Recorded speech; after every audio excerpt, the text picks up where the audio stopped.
If you were to spend some time talking about and thinking about Alistair Overeem, you would give plenty of very nice things that you would say. You wouldn't really have a choice. If you simply read his resume alone, you're going to say some very beautiful things about a guy. It would be tough for you, no matter how long you spoke about Alistair Overeem, to say enough. It's one of those spots, and if you wanted to be the really boring guy, you could sit there and talk about the punches and kicks and the knees and the elbows and the title fights and the main event. Okay, you'd be right. You'd be a little bit dull.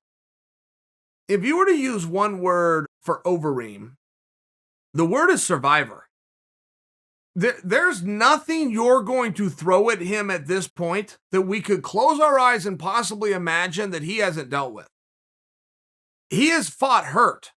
He has fought under different rule sets. He has fought with pressures of championships. He's fought with no pressure at all. He has fought in sold-out arenas. He is now going to be competing in an empty arena. There's nothing you can put in front of his way. The guy is a survivor. And I will tell you, he does some of his best work. Because for anybody that's in his spot, it does come down, there's a very real question of what's your motivation? Why are we here and why are we doing this? It's not about a goal. He's already achieved those. It's not about money. He's already done that. It's not about trying to test himself. He's more than proven. So you do have to come back to why are we here and why are you doing this? And that's a very unique answer to each individual. I'm just personally curious in it. I always like to know. This guy is a competitor, first and foremost. And if you were to follow his career back, guys, he was fighting K1 and was a kickboxer, and then all of a sudden it says he's going to come over to MMA. And I will tell you, myself included, he was very dismissed. Oh, dude, you're a kickboxer, and we're at the point in the sport where we realize that doesn't work here. That doesn't work here. I realize that is discredited and disproven. I realize you could throw names at me like Adesanya and Rosenstrike. I get that. I'm sharing at the time that Reem did it. And he pops over to Pride, Mr. Kickboxer, ends up on the ground 3 times, finishes all of those fights with his guillotine that was just nasty. Big old arm of his, that nice, long, strong, powerful arm of his, he found out how to wrap that around a guy's neck, cinch that up, and tap him out. All of a sudden, everybody goes, oh my goodness.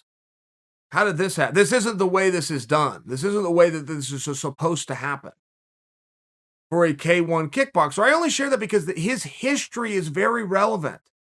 And his history goes back so far. And if you do look at him, some of the nights that he's done his best work are the nights where he doesn't have the pressure on him. When he's had major pressure on him, he's gone 50-50. When he does not have pressure on him, this is where he does 80% victories. I bring that to you because he is the A side here. Every time Reem fights, Reem has to go out in a main event. Every single time. But sometimes it gets to be a championship fight.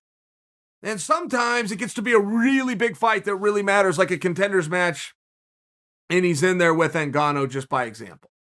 Don't come and argue and tell me it was a co-main event. I think you get my point, which is he is called on to do some very heavy lifting, but he does it against an assortment of opponents. Some champions. Some contenders.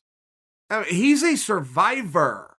He was on his way to beating Rosenstrike, gets clipped on the chin, gets right back up, walks right back in there with another heavy hitter who has a similar record to Rosenstrike's in many ways. Big old boy, and Reem just doesn't seem to flinch. And if you tell the story of Alistair Overeem, I realize you're going to say some very nice things that's going to make him feel very good, and you'd be right to do so. Make sure you include the word survivor.